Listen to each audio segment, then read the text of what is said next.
Hello learners, welcome back to my channel Shraddha's Physics. In this part we will see the singular point at infinite. So to calculate the singular point at infinity, so let us first consider the second order differential equation in the form d square y by ds square plus p of x dy by dx plus q of xy equal to 0.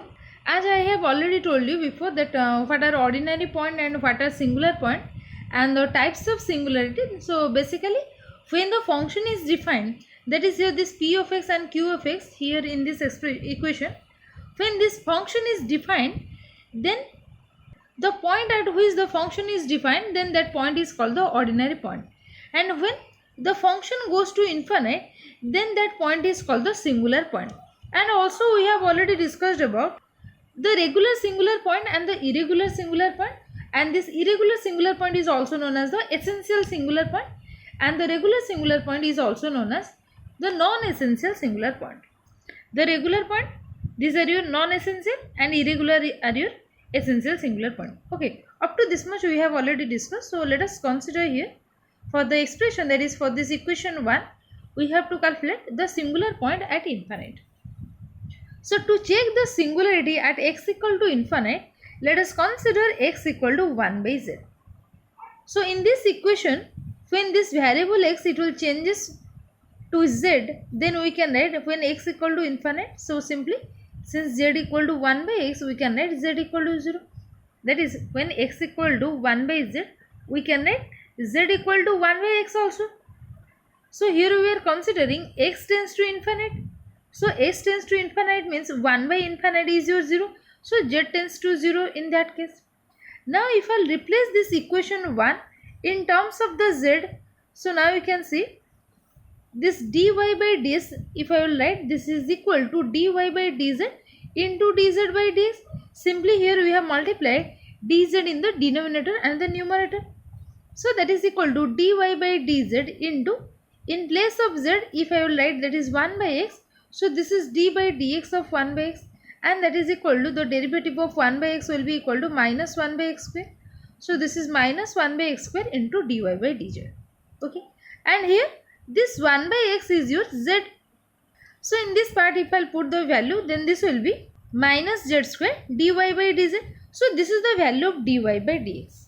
And similarly if you will calculate d square y by ds square, this will be d by dx of dy by dx.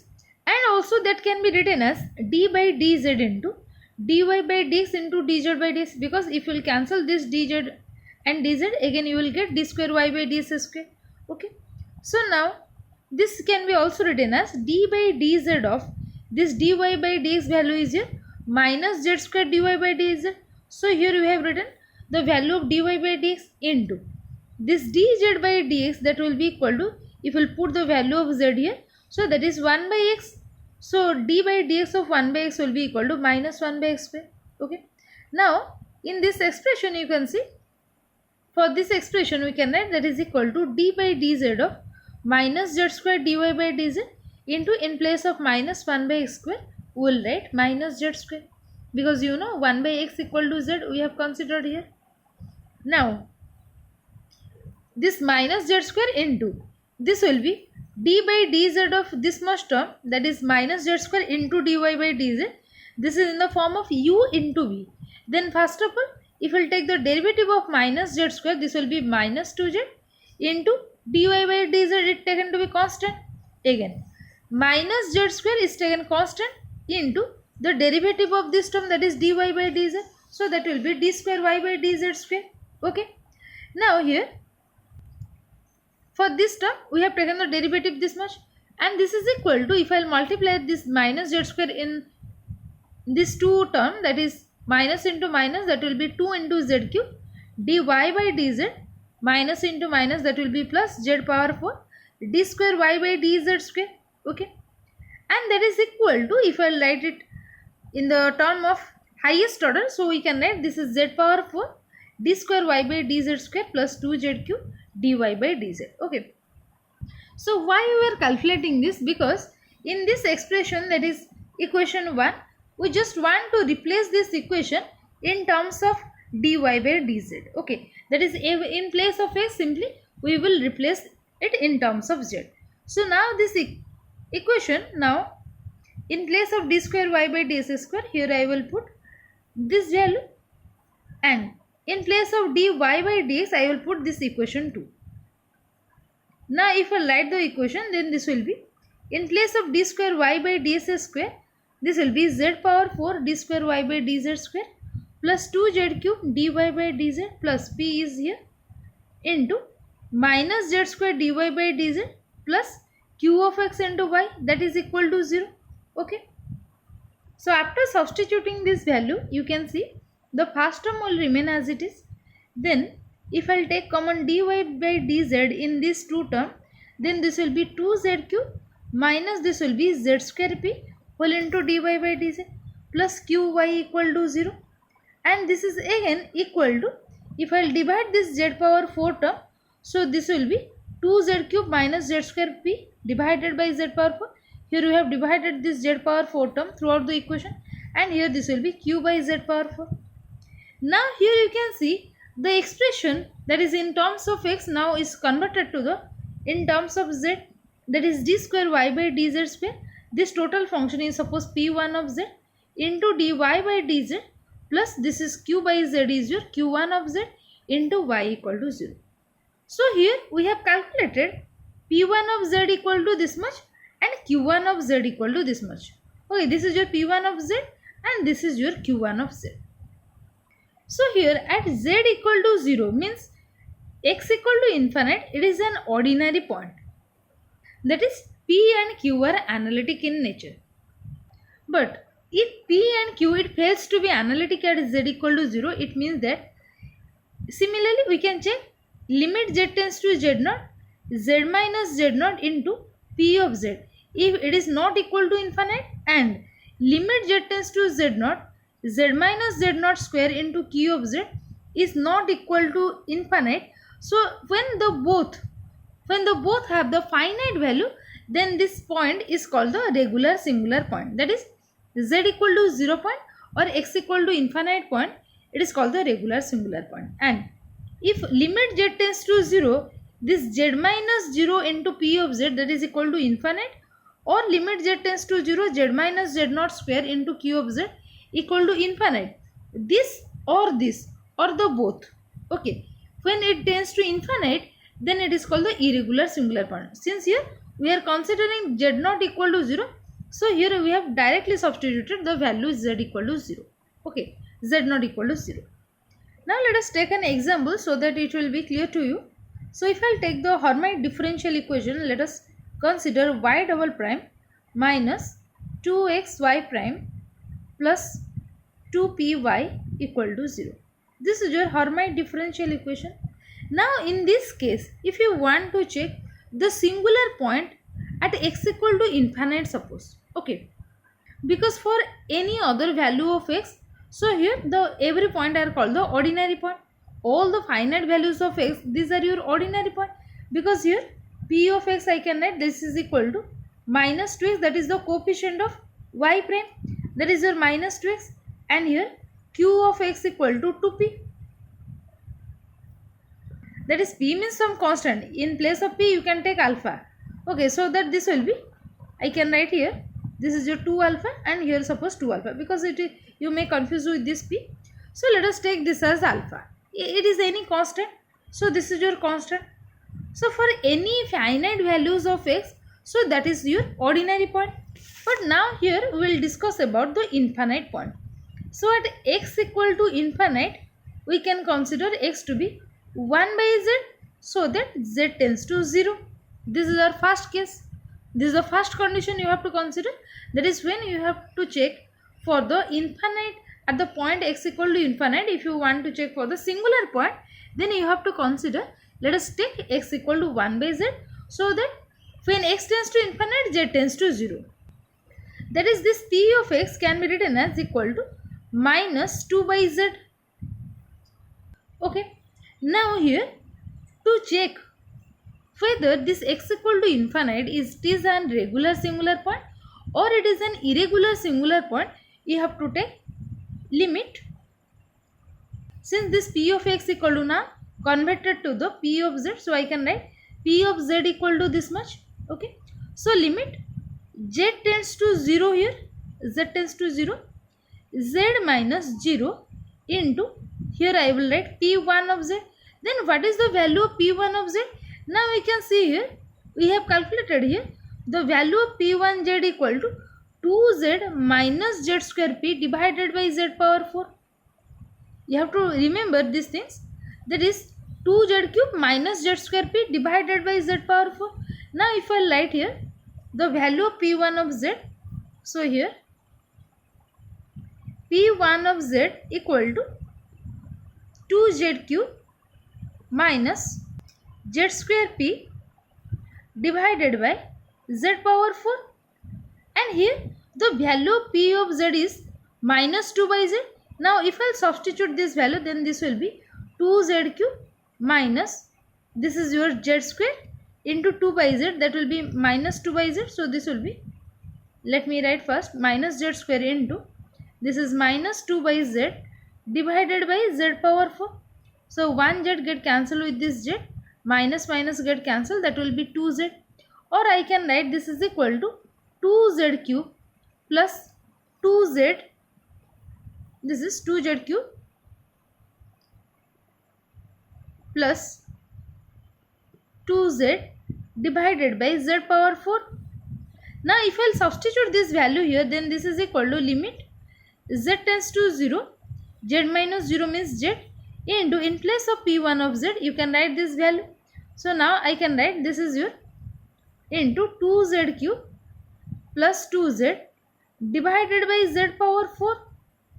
Okay, now here 1z get cancelled with this, this is your z cube. Okay, and that is equal to, if you put the value of z, then this value goes to infinite. Okay, so if any one of its value, that is you may check for limit z tends to 0, z minus z naught p1 of z, or limit z tends to 0, z minus z naught square q of z. If any of it goes to infinite, then this x equal to infinite or the z equal to 0, this is called an irregular singular point. It is an irregular singular point. If any one of it goes to infinite, then we can say this is called the irregular singular point. If you have any doubt on regular singular point and irregular singular point, you can watch my first lecture of this Frobenius series, that is for the singular point. In that lecture we have already discussed about how to check the regular singular point and the irregular singular point. So I am not going further detail in that. So let us take one more example. Here we are only discussing about for the x equal to infinite point. Okay, so let us take one more example. So the question is, suppose y double prime plus alpha square y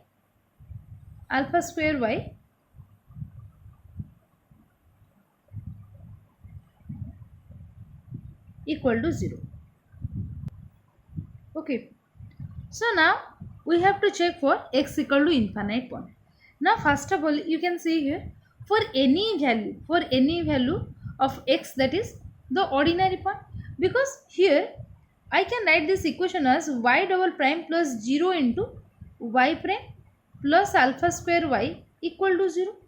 So the y prime coefficient is your p.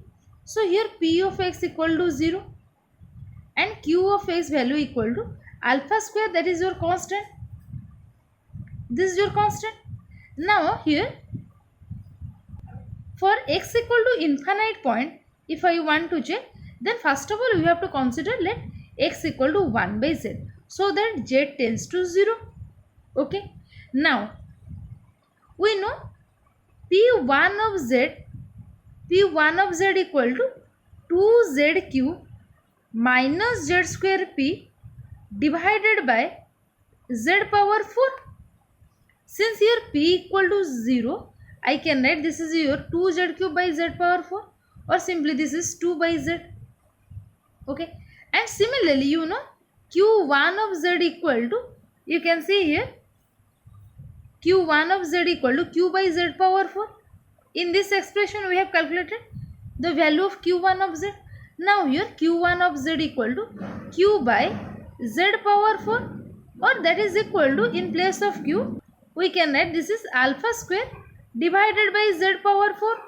That is, as in case of the any for the finite values of x, as we have substituted value to check the whether at that point what type of singularity, that is to check the nature of the singularity, we put like a limit here.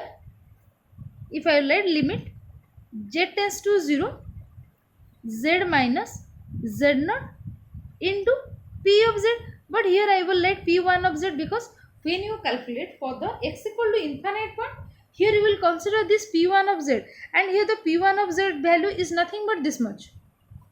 But when you will calculate for the finite value, then you will take limit x tends to 0, x minus x naught into p of x. Okay, and this is equal to, if I let this is equal to limit z tends to 0, and here z minus 0 means this is your z into, in place of p1 of z I will let 2 by z. This is your 2 by z. So z get cancelled, that is equal to 2. This is the finite value. Now we will check for the q. Similarly, we will check limit z tends to 0, z minus z naught. Z naught means your 0. Okay. Z minus z naught, let me write. So z minus z naught whole square q of z, or this is q1 of z, that is equal to limit z tends to 0, z minus 0 square means this is z square, into, in place of q1 of z I will let alpha square divided by z power 4, and here z square get cancelled with this, so that is equal to alpha square divided by z square means when you put the value z equal to 0, then its value goes to infinite. So one value is finite, another value is infinite. So any one of its values, if it goes to infinite, then that implies for this x equal to infinite point or z equal to 0 point, it defines an irregular or the essential singular point. This is called the irregular or essential singular point. Okay. That is basically, you can see, just a minute.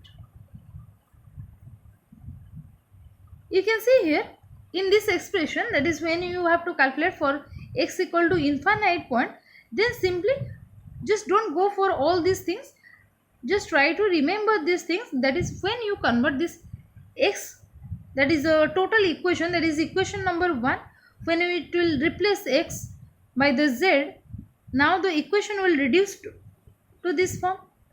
So that here this p1 of z, it is your 2z cube minus z square p divided by z power 4, and q1 of z equal to q by z power 4. And in the same process, that is, you have to simply check limit z tends to z naught, z minus z naught, p of z, and limit z tends to z naught, z minus z naught whole square. This is your p1 z and this is your q1 of z. This is just the difference or nothing. And if both values are finite, then that is the regular singular point. If any one of it goes to infinite or both the value are goes to infinite, then that is called the irregular singular point. That is, in this way you can check for the x equal to infinite point whether the x equal to infinite, it is a regular singular point or irregular singular point. So this is all for today. Thank you.